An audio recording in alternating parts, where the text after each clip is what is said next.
জুলাই যুদ্ধে যারা অংশগ্রহণ করেছেন ইসলামপুর ছাত্র জনতার পক্ষ থেকে ধন্যবাদ।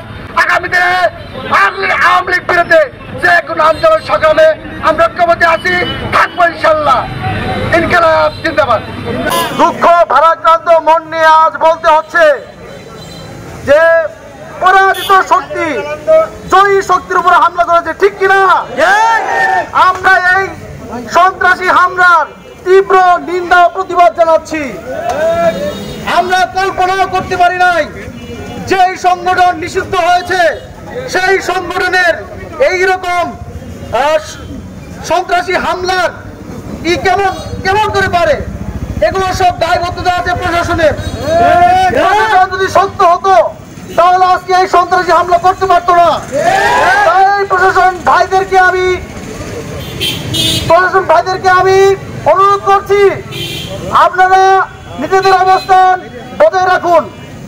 আপনারা যদি পরাজিত শক্তির পক্ষে চলে যান তাহলে কিন্তু আপনাদের চামড়া থাকবে না ইনশাআল্লাহ। প্রিয় বন্ধুরা আমার, আজকে এখানে যারা আমরা উপস্থিত হয়েছি শুধুমাত্র জুলাই গণঅভ্যুত্থানকে ধারণ করে আমরা আজকে এখানে উপস্থিত হয়েছি।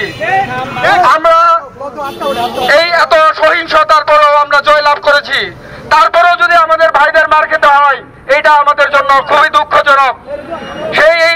সেই সাথে আমরা বলতে চাই, প্রশাসন যারা এই এত বড় ঘটনার পরে গোপালপুর আপনারা ইতিমধ্যেই জেনে গেছেন আমার ভাইয়েরা মার খেয়েছে, কিন্তু প্রশাসন সেইখান থেকে ভয়ে পালিয়েছিল। প্রশাসনের এই রূপ দেখলে কিন্তু আমরা আবার সেই আগে জুলাই ধারণ করব। সংগ্রামী সাথী ও বন্ধুগণ, আপনারা জানেন আজকে যে গোপালগঞ্জে একটি ঘটনা ঘটেছে, আপনারা সবাই এখন অবগত আছেন। এই নিষিদ্ধ ছাত্রলীগের গুন্ডারা আমাদের জুলাই যোদ্ধা ভাইদের উপর আক্রমণ করেছে। একজন হাসনাত, একজন ফারদি শুধু এনসিপি নেতা নয়, তারা আমাদের জুলাইয়ের অন্যতম যোদ্ধা। এবং আপনারা যে এই সরকারের পক্ষের যারা আছেন, আপনারা যদি সেই পতিত সরকারের ফ্যাসিস্টের দালালি করতে থাকেন তাহলে আপনারা মনে রাখবেন আরেকটি জুলাই সংগঠিত হবে। সংগ্রামী সাথী ও বন্ধুগণ, আপনারা জানেন আজকে যে গোপালগঞ্জে হামলা হয়েছে, এই হামলার আমরা তীব্র প্রতিবাদ এবং নিন্দা জানাই। গোপালগঞ্জে ছাত্রলীগ নিষিদ্ধ লীগ আমলে আমাদের জুলাইয়ের গাজী ভাইদের উপর ন্যাক্কারজনক হামলা চালিয়েছে। এর পরিপ্রেক্ষিতে ইসলামপুরে আমরা ছাত্র জনতা এর নিন্দা এবং প্রতিবাদ জানাই। এই নিষিদ্ধ ছাত্রলীগ, এই নিষিদ্ধ কুত্তা লীগ যদি তারা শুদ্ধতা না পারে তাদের বীজ দাঁত আমরা ভেঙে দেব।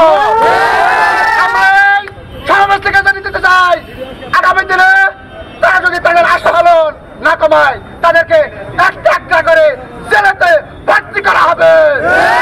এই সমাবেশ থেকে আমি জানিয়ে দিতে চাই, আগামী দিনে জুলাই যোদ্ধার উপর যদি আরেকটি বুলেট দেয় সারা বাংলাদেশে দুর্বার আন্দোলনের মধ্যে এই পতিত আওয়ামী লীগ সরকারকে আমার ভাই আহত কেন আবু সাইদ মুগুঝ শেষ হয়নি